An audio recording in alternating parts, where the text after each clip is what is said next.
This recording is copyright. Test 1. You will hear a number of different recordings and you'll have to answer questions on what you hear. There will be time for you to read the instructions and questions and you will have a chance to check your work.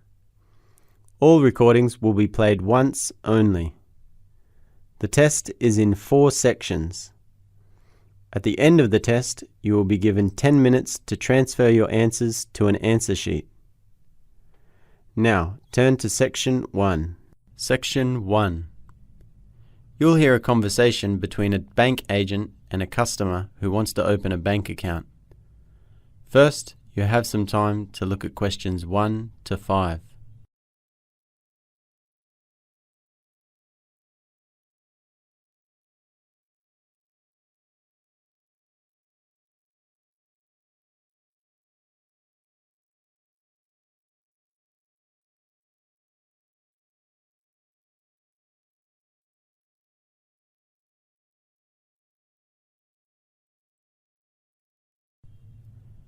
Now listen and answer questions 1 to 5.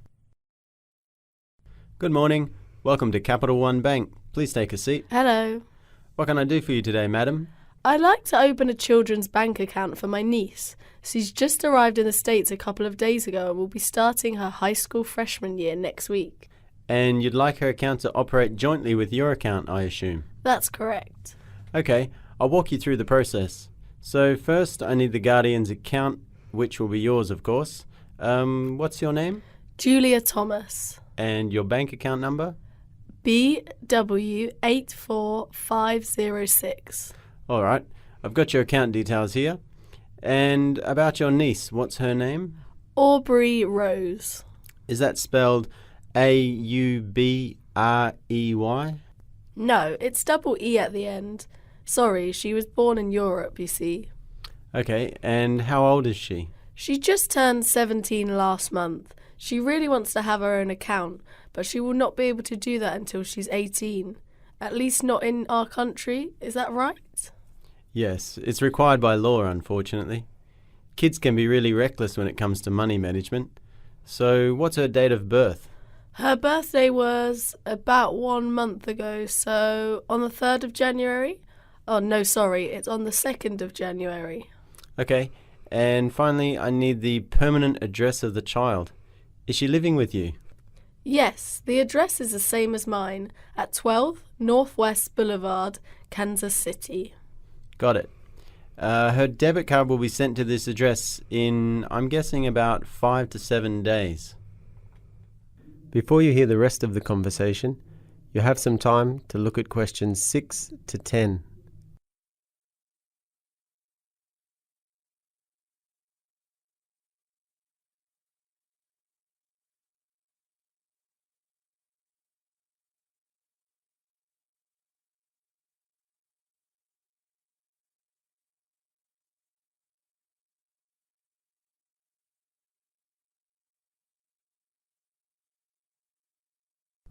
Now listen and answer questions 6 to 10.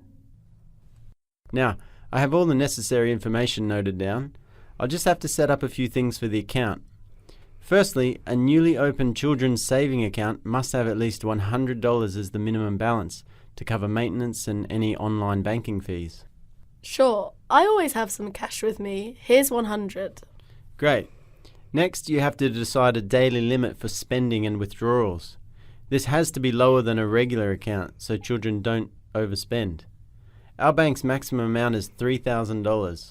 How about 2,000? I mean, that's still a ridiculous amount of money for a kid to spend in a day, don't you think? Some children could really surprise their parents. We recently had to cancel an unauthorized $5,000 purchase of a car from a 16-year-old kid. Kids these days. Isn't the point of opening up a minor account to teach them about good financial habits? Right. Anyway, we allow our customers to design and customize their cards. Here's a list of our default pictures. Let's choose this one with the rainbow. I mean, I like the forest picture, but she'd probably favour something more colourful. Yeah, and if she doesn't like the design, she can always come in and request a new card. Now, we must decide on banking communication method. This is how we'll keep you updated on the transactions that take place with your account. Do you guys have an option for email?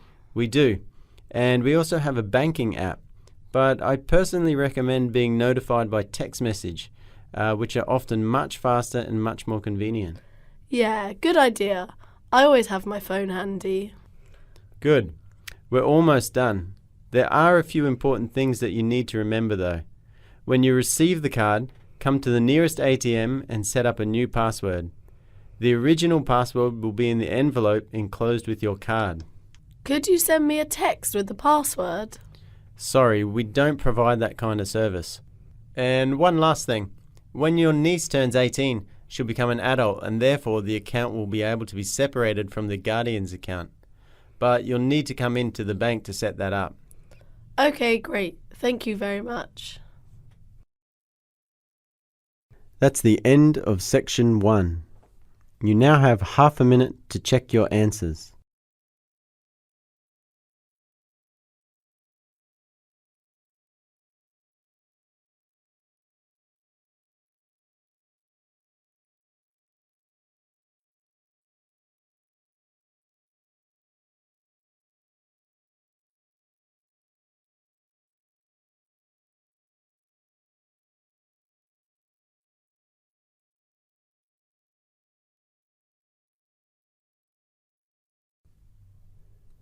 Now turn to section 2. Section 2. You will now hear a talk given by an organiser of the Canterbury Rock Festival about things that staff members and volunteers should notice. First, you have some time to look at questions 11 to 15.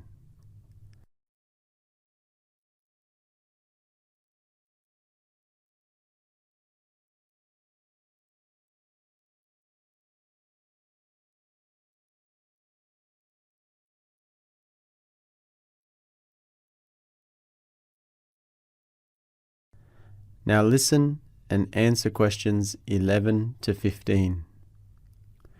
Good afternoon, everyone.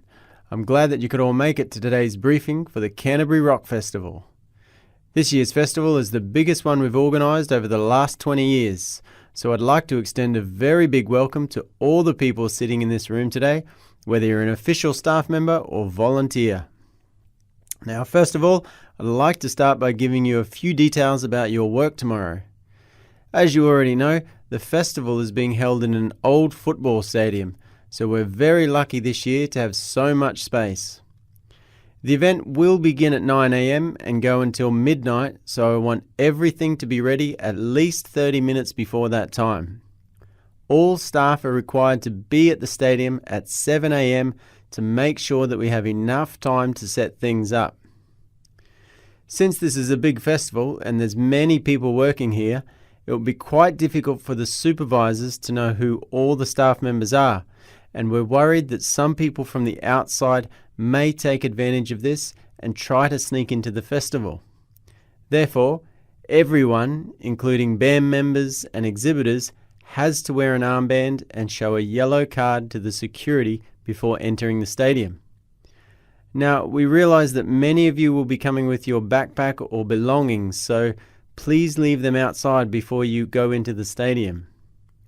There are lockers there which have been set up right near the storehouse. You can leave your stuff there and we'll give you each a card to reclaim your property when you finish.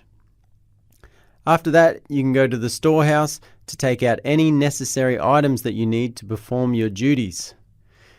These include tools and facilities for the stores, the craft fair and the 2 stages. Now, please remember, do not touch any of the sound equipment at the main stage because it has already been installed and is ready to use.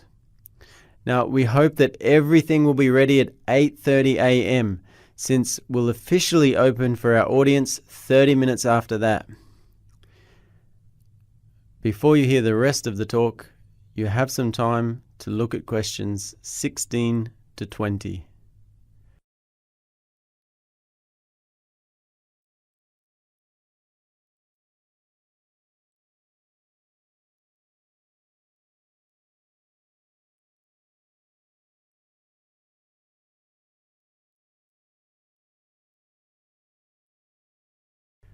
Now listen and answer questions 16 to 20. Now, let's take a look at the site plan so that I can familiarize you with the layout of the festival. You're going to find the main entrance at the bottom of the plan, and that's where most visitors, including its audience and exhibitors, will enter. Right after you go through the main entrance, you'll find the ticket booth immediately on the right. This is where we check visitors' tickets, or those without a ticket can also purchase one there. Now, to your left, you'll see a large circular area. That's where you'll find the craft fair, and people taking part in that should also enter by the main entrance.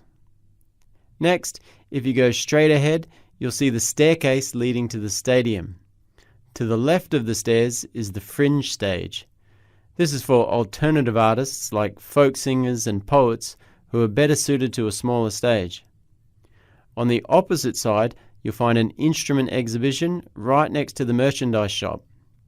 In this area, people can take a look at a collection of rock instruments from the 1950s until now, and then purchase some band merchandise like t-shirts and albums to support their favourite bands. Now, up the stairs, you'll reach the stadium.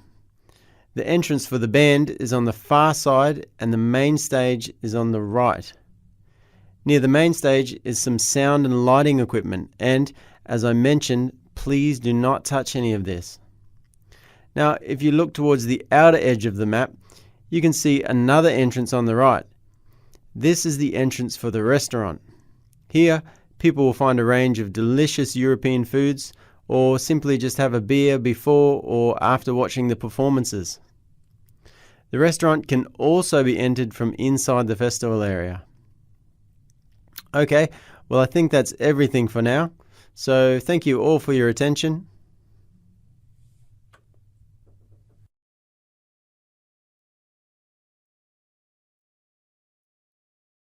That's the end of section 2. You now have half a minute to check your answers.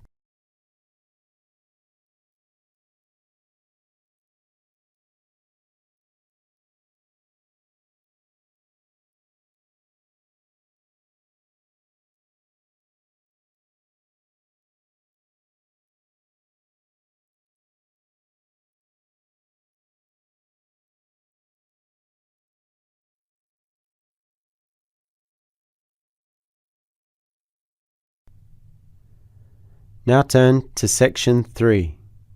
Section 3. You'll hear two students discussing about their case study. First, you have some time to look at questions 21 to 26.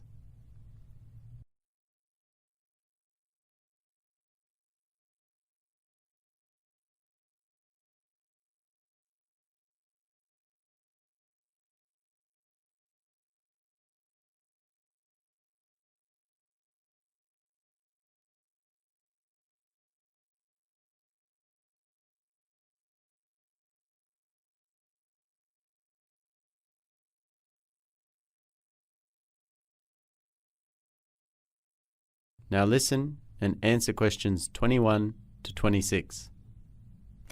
Hey Henry, over here. What took you so long?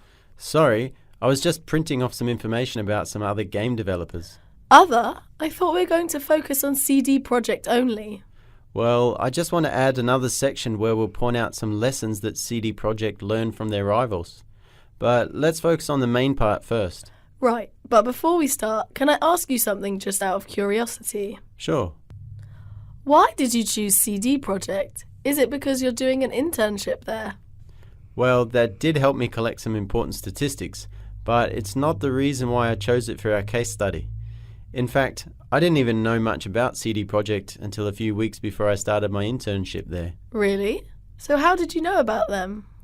Well, I was watching the Game Awards 2015 ceremony where The Witcher 3, a game developed by CD Projekt, won the Game of the Year category.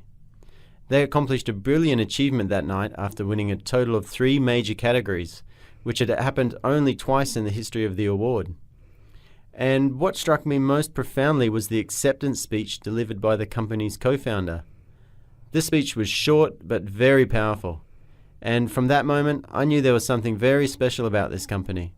And that's why I wanted to be an intern there, and why I chose it for our case study. Yeah, I played The Witcher 3 not too long ago, and its success didn't surprise me at all. The game did pretty much everything right. Really? I honestly didn't think you'd enjoy it. I mean, I love it, but I find its gameplay a bit too simple for someone like you, who seems to prefer something more dynamic. Yeah, I admit the gameplay is just slightly above average, but what The Witcher 3 does exceptionally well is its narrative, the way the story unfolds.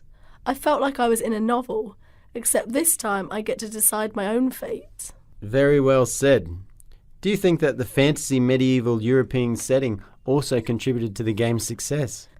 Maybe, but I don't think that is what makes the game truly stand out. It's not the first time we've seen dragons, vampires, and all sorts of magical creatures in a role-playing title, is it? That makes sense. Right, so do you think we should mention another thing that The Witcher 3 does well? I think it'd be a bit short if we only focus on one aspect. Let's see. What do you think about the characters? I was surprised to know that many characters in The Witcher 3 were voiced by well-known actors, including Charles Dance, who plays Tywin Lannister, my favourite character in Game of Thrones. Actually, that has been kind of a norm in most big titles nowadays, though I must give credit for CD Projekt for choosing very suitable actors for the main roles. What I love most about The Witcher 3's characters is the fact that they are not over-glorified. No matter how powerful they are or which background they come from, they still have many flaws that all of us can relate to. Well, the series is actually based on a Polish novel written by Andrzej Sapkowski, so we have to give him credit for that.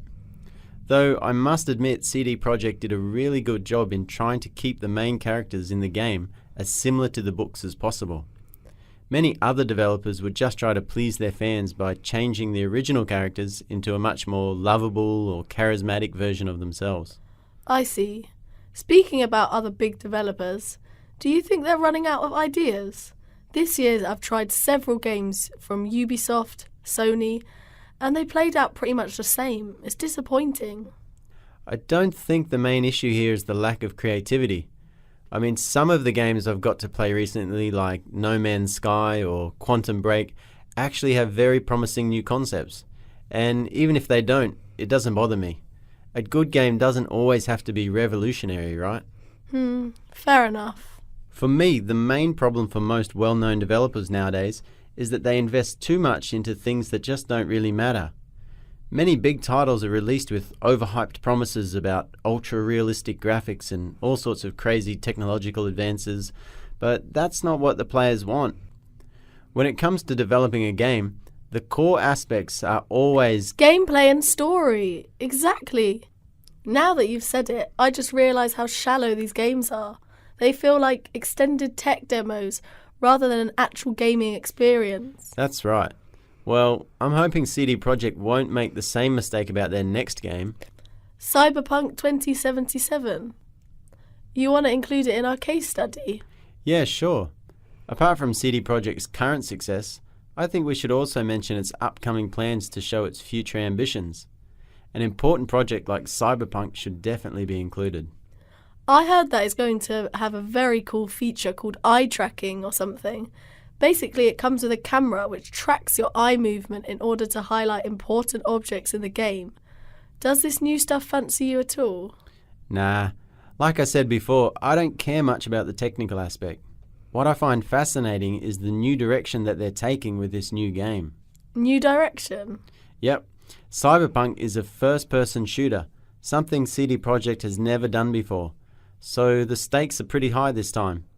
I'm not sure if they can pull it off. Well, at least the trailer looked pretty good to me. I'm more worried about the movie adaptation of The Witcher next year on Netflix. Can't remember the last time I watched a game licensed movie that was actually decent. Oh yeah, I almost forgot about that. Before you hear the rest of the conversation, you have some time to look at questions 27 to 30.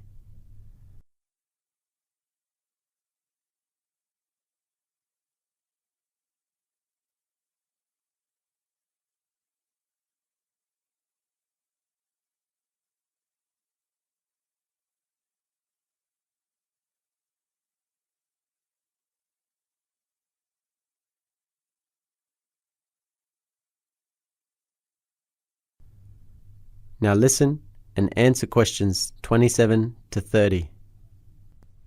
Okay, for the next section, you said you want to mention other developers, right? Yeah, I want to talk about the success and failures of some other big names in the gaming industry, which then became valuable lessons that helped CD Projekt get to where it is now.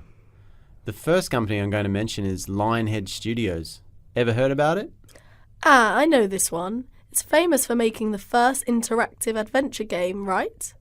Where the ultimate ending depends on different decisions the player has to make? Well, they're not the first, unfortunately. That honour actually belonged to Bethesda Softworks way back in 1996. That being said, Lionhead Studio did set a really high standard for this new genre for many developers to look up to. I see. Is there anything else CD Projekt learnt from this studio? Good question. Lionhead's most successful title, Fable, also received rave reviews on its fantastic original soundtrack. One of the composers who created The Witcher 3's music specifically said that he learned a lot from Fable, especially the importance of using the right musical instruments for each unique setting. Interesting. How about this one you got right here? Irrational Games? Yeah, this developer is like a legend in the industry. They're well known for making characters with great depth, including some of the most likable villains and anti-heroes. If you love The Witcher 3's characters, you should definitely check them out. Okay, We've talked about some good things that CD Projekt learned from other companies. How about the bad things that they avoided? Well, the first name I think of is Ubisoft, and I know this may surprise many people. This producer has achieved great success in the past, but now they're having a problem with all of their major products. Can you guess what it is? Well, my general impression about Ubisoft's game is that they're, how can I put this, unnecessarily long? Take Far Cry 5, for example.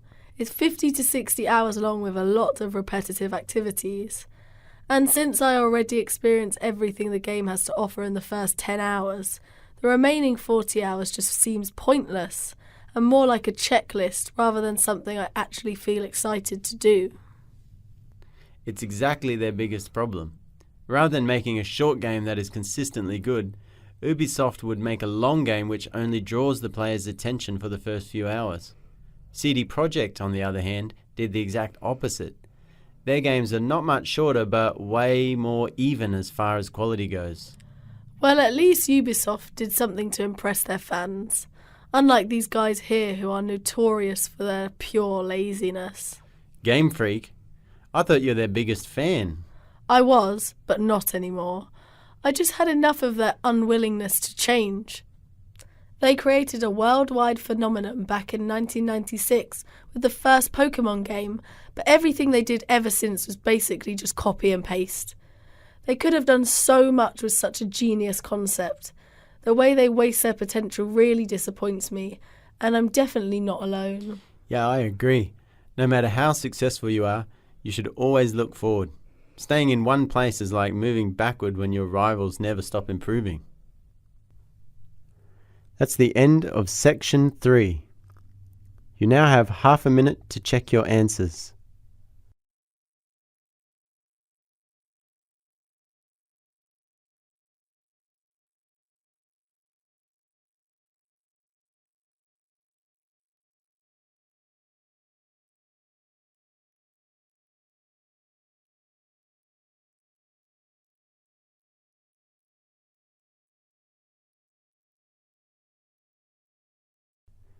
Now turn to section 4. Section 4. You will hear a lecture about the effect of global warming on agriculture. First, you have some time to look at questions 31 to 40.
Now listen and answer questions 31 to 40.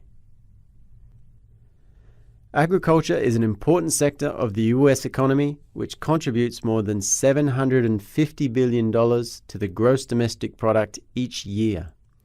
Crops, livestock, and fisheries make up approximately $300 billion each year. However, these numbers are predicted to decline over the next few years due to several changes in the climate. Since agriculture and fisheries are highly dependent on the climate, the changes could make growing crops, raising animals, and catching fish more challenging tasks.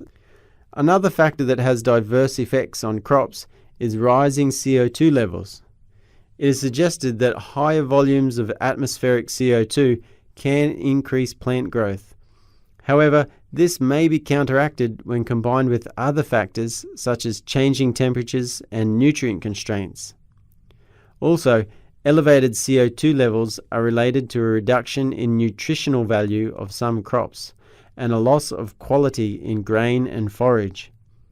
This indirectly threatens human health and also reduces the ability of pasture and rangeland to support grazing livestock.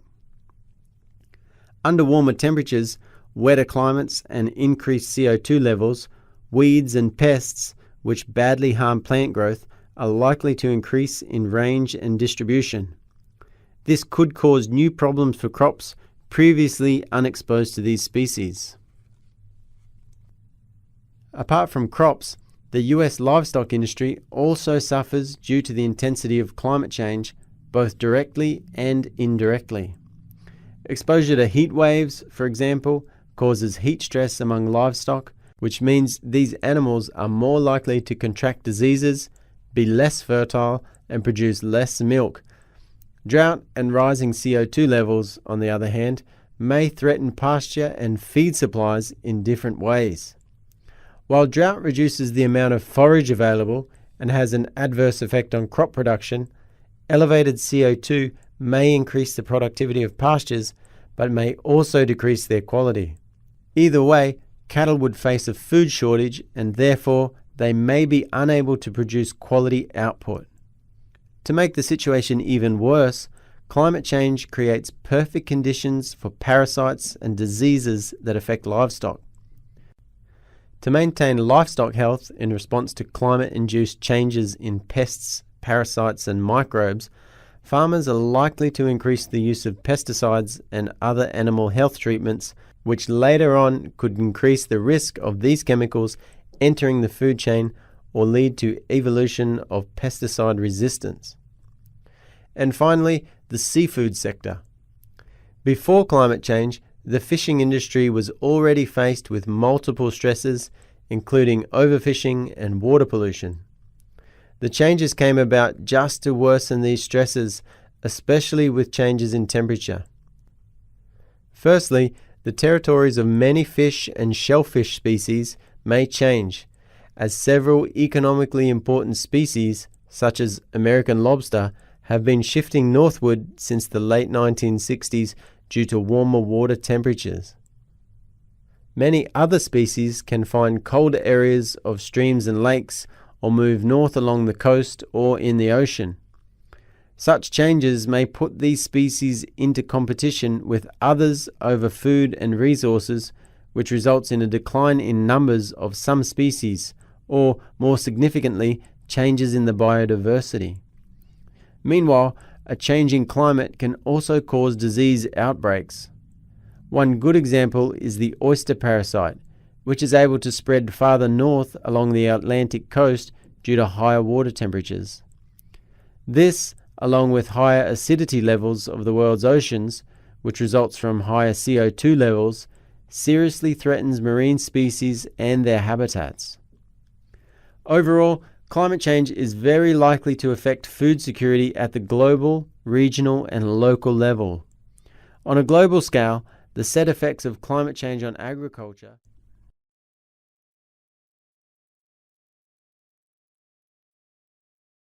That's the end of section 4. You now have half a minute to check your answers.